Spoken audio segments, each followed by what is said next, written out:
Have you ever wondered what lies beneath the glitter and glam of Wall Street legends? Picture this, a man making more in a single day than most people earn in a lifetime. And yet, that frenzy nearly destroyed him. The first time I looked into the abyss, I realized what you see as success might be the start of your darkest fall. It began when I was just a young broker, wide-eyed, ambitious, eager to conquer. I thought I was playing the market. But in reality, the market started playing me. By 26, I had custom jets, penthouses with glass floors, and a circle of King Midas wanibs. Every deal I touched turned to gold. I was more myth than man, invincible. I could taste it every morning, that rush of power, that sweet victory, chalked on my tongue. On a crisp November morning, I closed a deal so massive it made headlines. I watched from my corner window as construction cranes dotted the skyline, a silent orchestra playing the overture of my myth. I laughed, toasted, reveled, and I thought, this is forever. But behind the champagne toasts were the whispers. The night I first pressed too hard, a hallucinatory panic crept in. My hands trembled over my keyboard, as if the numbers were laughing at me.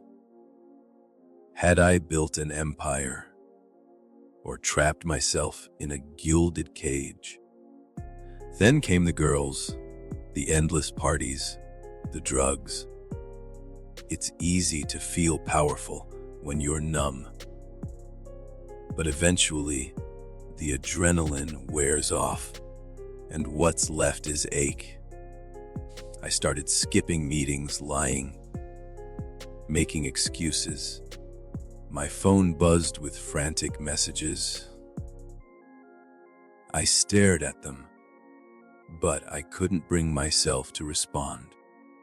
Fear had planted a bullet behind my eyeballs. The first crack came when my inner circle started murmuring. A trusted lieutenant found discrepancies in our ledgers. "There's something here," he said. I laughed it off, but it was real. We were cooking numbers, inflating earnings, luring investors on empty promises. I tried to fix it. I pulled late nights, promised truth, begged for loyalty.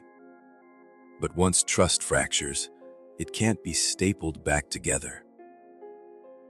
In mid-June, his resignation dropped like a bomb. The board convened. Cameras flashed. Rumors erupted. I saw ambition shift to dread in the eyes around me. My first public panic, during a live call. Hands sweating, voice cracking. I tried to deny everything, but every denial spilled new doubts. Investors sold off.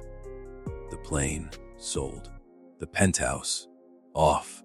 And with each asset gone, a piece of my pride starved. Late one night, they came. The suits, the ledgers, the subpoenas. My empire had turned into quicksand. Every move I made sank me deeper.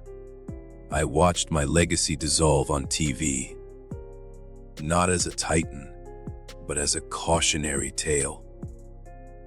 I spent the next year tearing apart what was left courtrooms.